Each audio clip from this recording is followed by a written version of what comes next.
The text came through at 11:47 p.m. on a Tuesday. I'm quitting my job tomorrow. You'll take care of us while I figure things out. No question mark. No please. Just a statement like I was a bank account he could withdraw from whenever he wanted. My brother Khalil had finally said the quiet part out loud.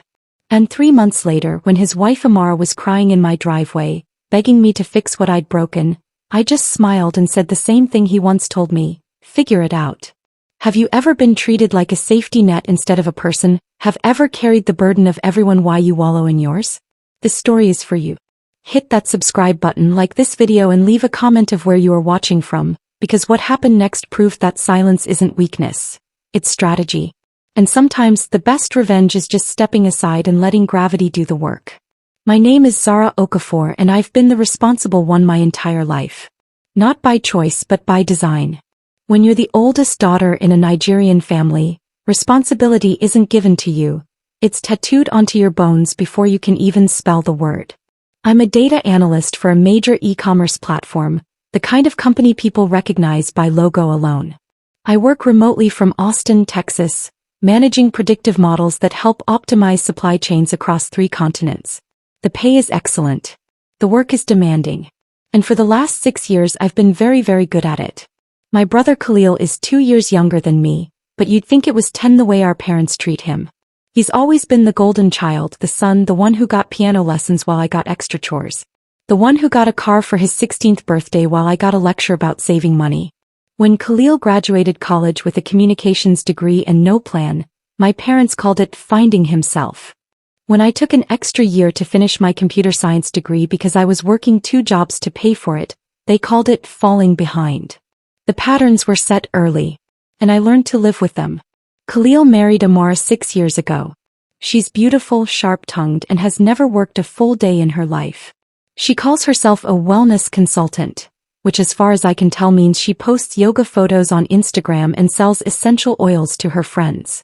They have 2 kids, Zayn, who's 5, and Layla, who just turned 3. From the outside they looked like they had it together. Nice apartment in Dallas. New SUV. Designer diaper bags. But I knew the truth because I'd been funding it. It started small. 3 years ago Khalil called me in a panic. The rent was due and Amara's business hadn't made any sales that month. Could I just spot them for $1,200? Just this once? I did it. Because that's what family does, right? Then it was the car payment. Then daycare. Then Amara's yoga certification course cost $3,000. Then Khalil's investment in a friend's tech startup that folded in 4 months. Every time it was just this once. Just until they got back on their feet. I kept a spreadsheet. I'm an analyst. Of course I did. Over 3 years I'd given them $47,000. Not loaned. Given. Because they never paid a single dollar back. But I told myself it was fine. I made good money. I didn't have kids. I could afford it. And every time I felt that hot twist of resentment in my chest, I pushed it down and told myself I was being selfish. My parents didn't help. Whenever I mentioned the money, my mother would sigh and say, "He has children, Zara. You're alone. You don't understand the pressure." I am alone. Like it was a disease. The truth is, I wasn't alone by accident. I'd dated. I'd had relationships. But somewhere along the way I realized I was always the one holding everything together. At work. At home and in love. I was tired of being the scaffolding that held up everyone else's dreams. So I focused on my career. I bought a small house with a backyard. I adopted a dog named Kibbo. I built a life that was quiet, stable. And Khalil resented every second of it. I didn't realize how much until that text message. It was a Tuesday night in late September. I just finished a deadline-heavy project and was finally sitting down with a glass of wine and a book I'd been trying to read for 2 months. My phone buzzed on the coffee table. Khalil's name lit up the screen. I almost didn't open it. My brother only texted me when he needed something. But I did because old habits die hard. I'm quitting my job tomorrow. You'll take care of us while I figure things out. I read it 3 times. No greeting. No explanation. Not even a question. It was a command. My hands started shaking. Not from fear, from rage. The kind that starts in your stomach and spreads like poison through your veins. I typed back, "What are you talking about?" 3 dots appeared. Disappeared and appeared again. I'm burned out. This job is killing me. I need time to figure out what I actually want to do. Amar agrees. We'll need about $4,000 a month to cover everything. You can afford it. I stared at the screen until the words blurred. $4,000 a month. Not for an emergency. Not for a medical bill or a crisis. For him to figure things out. I called him immediately. He answered on the second ring, his voice casual like we were discussing the weather. Hazy, did you see my text? Khalil, I said slowly, are you serious right now? Dead serious. I've been thinking about this for months. I hate my job. I hate my boss. I'm miserable and it's affecting my health. Amar thinks I should take time off and explore my options. Maybe start a business or maybe go back to school. I don't know yet.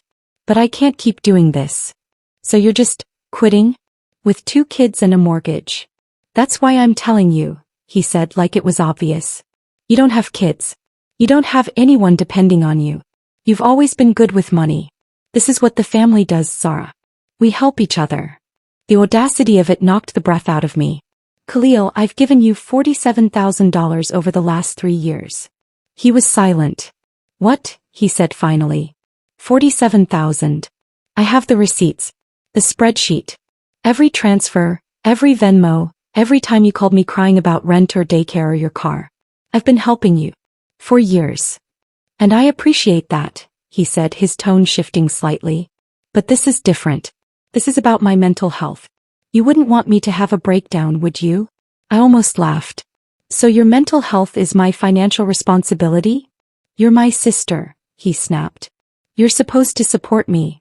I have been supporting you. My voice cracked. I've been supporting you while you and Amara live like you make 6 figures. Do you know how many vacations I haven't taken? How many things I've said no to because I knew you'd call me next month asking for money? That's not fair. You texted me like I'm an ATM, Khalil. You didn't even ask. You just told me what you were doing and expected me to fall in line. Because I knew you'd make it a big deal, he shouted. You always do this. You act like you're some kind of martyr because you have a good job and no life. I'm sorry, I'm not some robot who's okay with spending 40 hours a week in a cubicle doing meaningless work. Some of us have bigger dreams. The words hit like a slap. I hung up. My hands were still shaking. Kibbo, my dog, walked over and put his head on my knee. I scratched behind his ears and tried to breathe. An hour later my phone buzzed again. This time it was Amara. Zara, Khalil told me what happened. I think you're overreacting.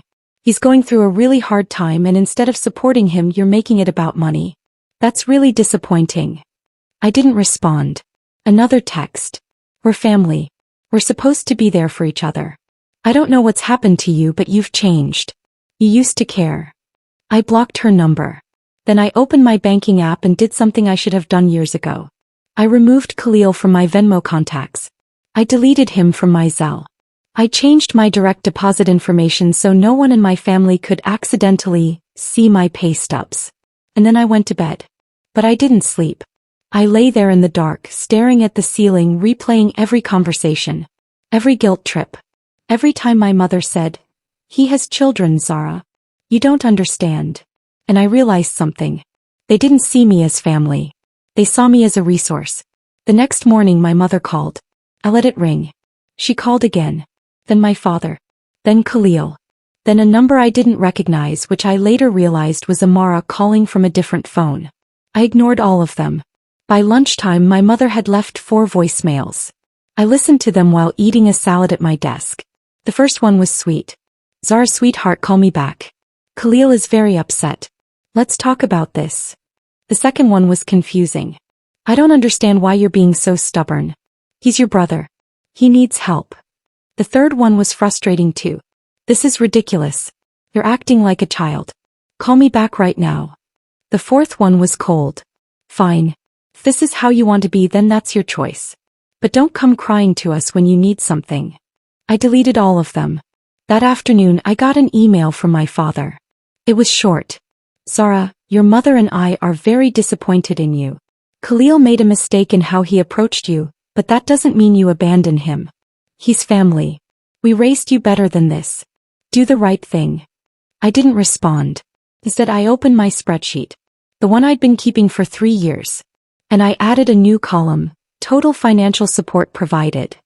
$47,320. I stared at the number for a long time. Then I added another column, amount repaid. $0. I saved the file. Backed it up to 3 different drives. And then I went for a run. The first week was the hardest. My phone never stopped buzzing. Text from Khalil ranged from apologetic, "I'm sorry I said those things, I was stressed," to manipulative, "Mom's crying every day because of you," to outright hostile, "You're a selfish bitch and I hope you're happy." Amara sent me a long message about how I was destroying their family. How Zayn kept asking why Auntie Zara didn't visit anymore. How Layla drew me a picture that they'd never get to send. Emotional terrorism, I called it. My mother tried a different approach. She sent me photos. Khalil looked tired. The kids in their school uniforms. A grocery receipt with a sticky note that said, "This is what he's dealing with." I blocked her number too. By the end of the first week, the only person I hadn't blocked was my father. Not because I wanted to hear from him, but because I wanted to see how far they'd go. He didn't disappoint. "Your brother had to borrow money from a payday loan place.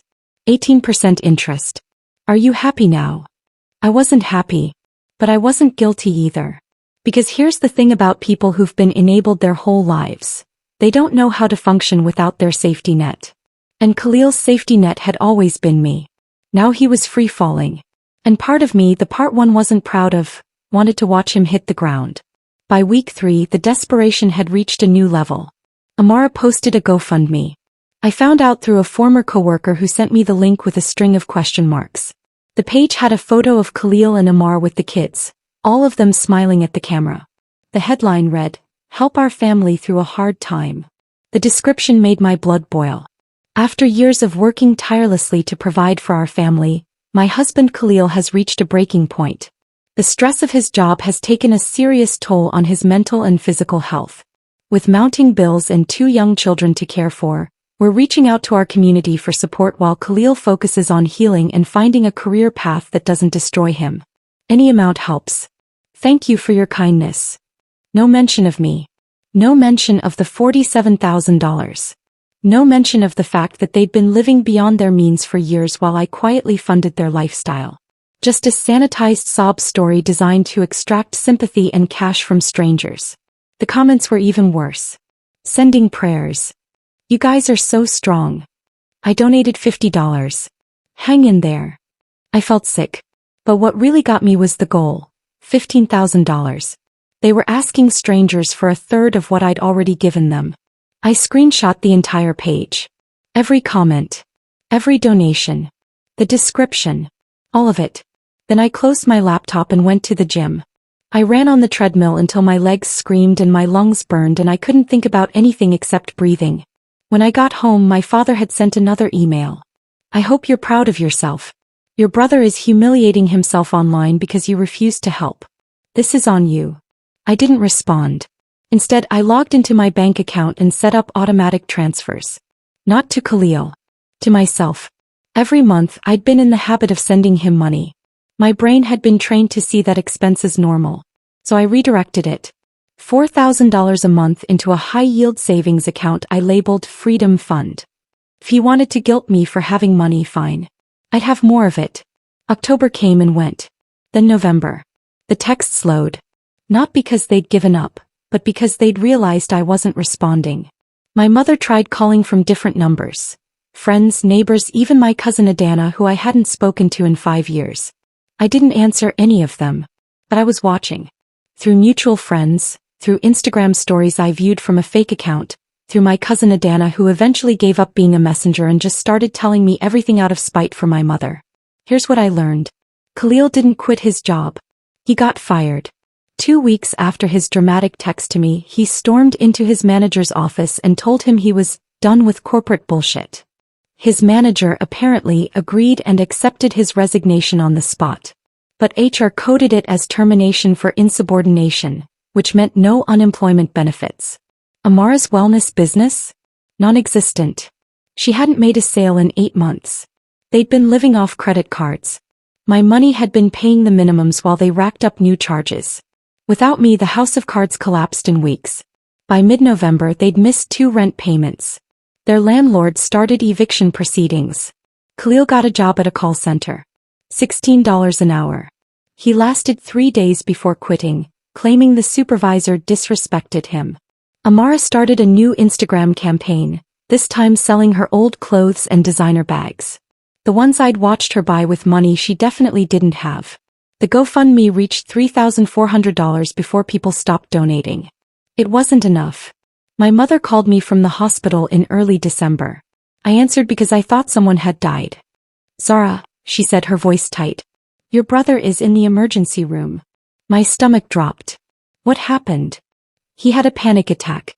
Amara thought he was having a heart attack. They're running tests now, but the bills. She trailed off. "We can't afford this. Your father's insurance doesn't cover him anymore. You need to help." I closed my eyes. "Is he okay?" "He will be. If we can pay for the treatment." "Mom, I'm not." "He's your brother," she screamed. "What is wrong with you? When did you become so heartless? I didn't raise you like this." Something inside me snapped. "You didn't raise me at all," I said quietly. "You raised Khalil. You gave him everything and told me to be grateful for the leftovers. You taught him that he deserves the world and taught me that wanting anything for myself is selfish. So no, Mom. I'm not paying for this. He made his choices. Now he gets to live with them." I hung up. My hands were shaking again, but this time it wasn't rage. It was grief.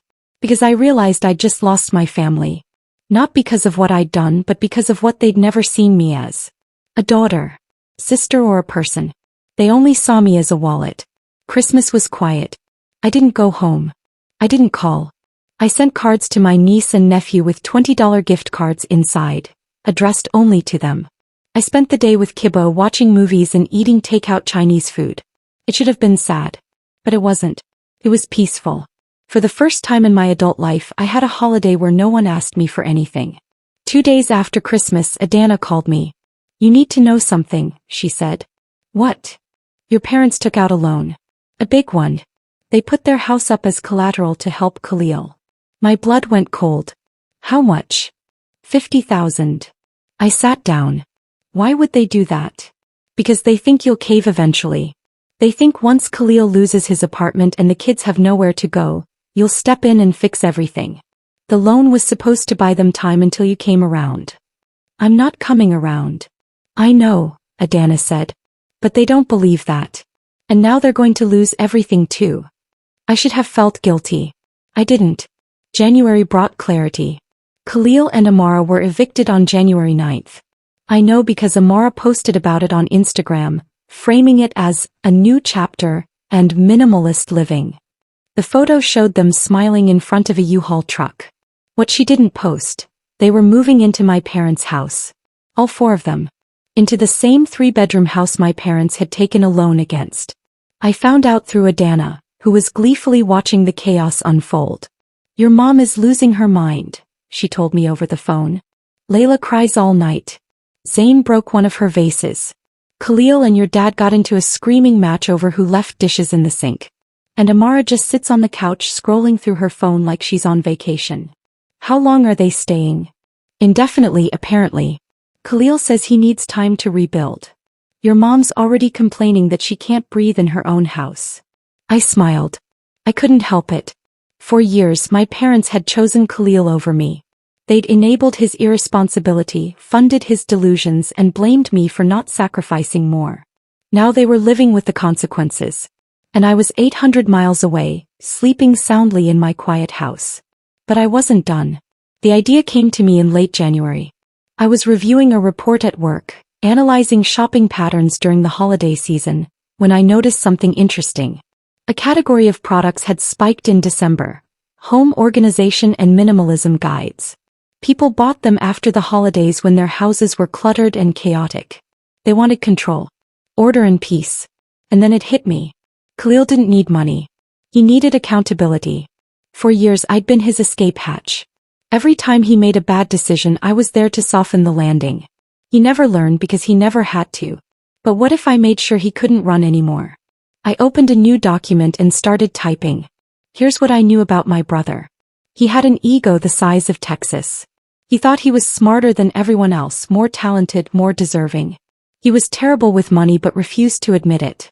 He blamed everyone else for his problems. And most importantly, he cared desperately about how people saw him. That last one was his weakness. Because Khalil's entire identity was built on perception. The cool dad. The misunderstood creative.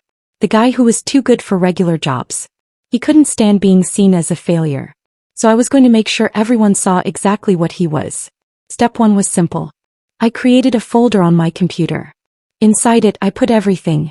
The spreadsheet shows $47,320 in financial support. Screenshots of every text message where he'd asked for money. Copies of Venmo and Zelle transactions. The GoFundMe page with its misleading description. Screenshots of Amara's Instagram posts showing designer bags and vacations from the same months they couldn't afford rent. Bank statements showing the dates of my transfers next to their spending patterns.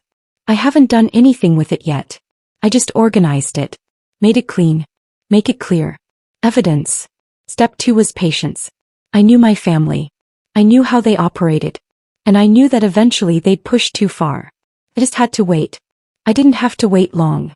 In early February, my mother sent me a Facebook message. She'd gotten around my blocked number by contacting me through social media. Zara, I'm begging you. Please. Your brother is drowning. The kids are suffering. Your father and I can't keep doing this. If you ever loved us, you'll help. I read it 3 times.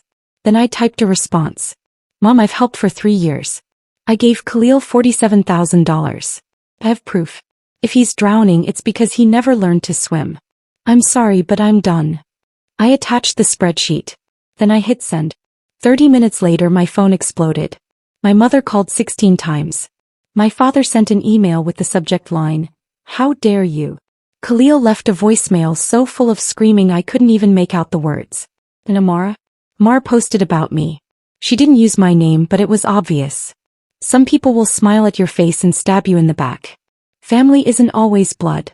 Sometimes the most toxic people are the ones who pretend to care while keeping receipts to use against you later. I'm done with fake people. Sparkles. The comments are filled with support. You deserve better. Cut them off, Queen. Toxic people don't change. I screenshot it all. Then I did something I'd been planning for weeks. I wrote a post of my own. I didn't post it on my personal account. That would have been messy and emotional and exactly what they expected. Instead, I logged into a Reddit account I'd created years ago and rarely used. Anonymous. And I posted my story in a forum dedicated to family dynamics and financial boundaries. The title, I gave my brother $47,000 over 3 years. He just told me I'm selfish for not giving more. I laid it all out. Every detail. Every text. Every guilt trip. The spreadsheet. The GoFundMe. The Instagram post. I included screenshots with names blurred for privacy, but the story was clear. I wasn't looking for advice. I was creating a record. Within 6 hours, the post had 12,000 upvotes and 3,400 comments. You're not the villain here. This is financial abuse. Do not give them another cent. Your brother is a parasite. People shared their own stories. Siblings who drained them. Parents who played favorites. The ones who finally said no and never looked back. I read every comment. And for the first time in months, I didn't feel alone. But that wasn't revenge. That was just the beginning. Because 2 days after I posted on Reddit, something strange happened. Amara's Instagram went private. Then Khalil deactivated his Facebook. Then my mother stopped posting her weekly inspirational quotes. At first I didn't understand. Then Adana called me, laughing so hard she could barely speak. Zara, she gasped. Oh my God.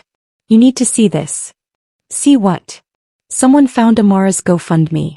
And they connected it to your Reddit post. My stomach flipped. It's all over Twitter. People are comparing the GoFundMe story to what you wrote. They're calling her a scammer. Someone even found her Instagram and posted screenshots of her designer bags next to the "We're struggling" posts. It's everywhere. I opened Twitter.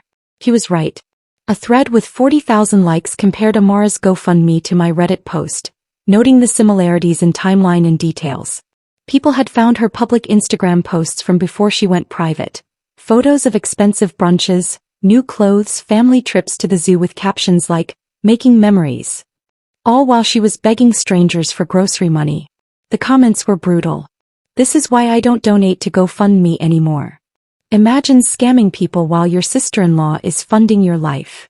The audacity is actually impressive. Someone had even created a TikTok breakdown that went viral. A young woman with glasses and a whiteboard explained the entire situation, step by step, calling it a case study in financial manipulation. I didn't share it. I didn't comment. I didn't have to. The internet had done the work for me. By mid-February, Khalil and Amara's social media presence was obliterated. The GoFundMe was reported and taken down for misleading information. Amara's Instagram, even in private mode, had lost 2,000 followers. People who knew them in real life started asking questions. And my parents? They were furious. Not at Khalil. At me. My father sent me an email with no subject line. Just one sentence. "You've destroyed this family." I read it, deleted it, and went back to work. Because here's the thing, I hadn't destroyed anything. I just stopped holding it together. And without me as the foundation, the whole structure collapsed. In early March, Adana told me the loan was coming due. My parents owed their first payment on the $50,000 they'd borrowed. They didn't have it. Khalil was still unemployed, bouncing between interviews he never got callbacks from. Amar had stopped posting entirely. The kids were enrolled in my parents' local school district, which meant they weren't moving out anytime soon. My mother called me from yet another new number. This time I answered. "What do you want, Mom?" Her voice was tight. "We're going to lose the house." "I know." "You know?" she repeated. "Adana told me. You took out a loan you couldn't afford to enable Khalil." Again. "We were trying to help our son. You were trying to fix a problem I refused to fix for you," I said. "And now you're angry that I'm not cleaning up this mess too." "Zara, please. I'm not asking for me. I'm asking for your niece and nephew. They're children. They didn't do anything wrong." That one almost got me. Almost. "You're right," I said. "They didn't. But their parents did. And their grandparents enabled it. I love Zain and Layla, but this isn't my responsibility. It never was. So you're just going to let us lose everything? You're going to lose everything because of the choices you made. Not because of me." She was quiet for a long time. Then she said, "I don't know who you are anymore." "I'm the daughter you never saw," I said. "And now you're looking at the space where I used to stand, wondering why it's empty." I hung up. April brought the inevitable. My parents listed their house for sale. They couldn't make the loan payments. The bank had started foreclosure proceedings. They had 60 days to sell or lose it entirely. Khalil and Amar moved out a week later. Not into their own place, they couldn't afford that. Into a 2-bedroom apartment owned by one of Amar's friends who felt sorry for them. The rent was $800 a month. Khalil got a job at a logistics company. $19 an hour. Full-time. Amar started working at a grocery store. They were doing exactly what they should have been doing 3 years ago. Living within their means. My parents downsized to a small rental. My father, who'd been retired, went back to work part-time at a hardware store. My mother stopped speaking to me entirely. Adana said they'd aged 10 years in 3 months. In May, I got a letter. Not an email. Not a text. A real handwritten letter. It was from Khalil. I almost threw it away. But something stopped me. I opened it. The handwriting was messy and rushed. "Zara, I don't know if you'll read this. I don't know if you care. But I need to say it anyway. You were right. I've spent the last 4 months working a job I hate, living in a place that's too small, and watching my wife cry because we can't afford the life we used to have. And the whole time I kept thinking it was your fault. That if you just helped us one more time, everything would have been fine. But it wouldn't have been. I would have quit that job too. I would have spent that money too. I would have come back to you again expecting you to fix it. Because that's what I've always done. I don't know when I stopped seeing you as my sister and started seeing you as a solution. Maybe it was when Mom and Dad made everything easy for me and hard for you. Maybe it was when you said yes the first time and I realized I didn't have to try. I'm not writing this to ask for forgiveness. I don't deserve it. I'm writing this because I need you to know. You didn't destroy this family. You just stopped letting us destroy you. I'm sorry. Khalil. I read it 3 times. Then I folded it, put it back in the envelope and placed it in a drawer. I didn't respond. Because some apologies don't need answers. They just need to be heard. It's June now. I'm sitting on my back porch with a cup of coffee watching Kibbo chase squirrels in the yard. My Freedom Fund has $24,000 in it. By the end of the year, it'll be over $40,000. I'm planning a trip to Ireland in the fall. Solo. Just me, a backpack, and no one asking me for anything. My phone is quiet. No texts from Khalil. No calls from my parents. No Instagram tags from Amara. Just silence. The kind that used to scare me. No. It sounds like peace. People ask me if I regret it. If I feel guilty. The truth is, sometimes I do. Not because I was wrong, but because it hurts to lose people you loved, even when they never really loved you back. But regret isn't the same as a mistake. I don't regret protecting myself. I don't regret saying no. And I don't regret letting them face the consequences of their own choices. Because the revenge wasn't public humiliation or a courtroom victory. It was simply this. I stopped. I stopped fixing it. I stopped funding. I stopped pretending their problems were mine. And in doing that, I gave them the one thing they'd never had. Accountability. Khalil has a job now. He's kept it for 3 months. Amara's working. They're budgeting and they're learning. My parents are rebuilding, slower and smaller, but rebuilding. They're surviving. Without me. And I'm not just surviving. I'm thriving. Because here's what I learned. You can't save people who don't want to be saved. You can't fix people who don't think they're broken. And you can't keep lighting yourself on fire to keep someone else warm. Sometimes the most powerful thing you can do is walk away. Not with anger. Not with bitterness. Just with boundaries. And let the chips fall where they may. If you've ever been the family ATM, the one everyone calls when they need saving, I hope this story reminds you. You're not selfish for protecting your peace. You're not cruel for having boundaries. And you're not responsible for fixing grown adults who refuse to fix themselves. Drop a comment if you've ever had to choose yourself over family expectations.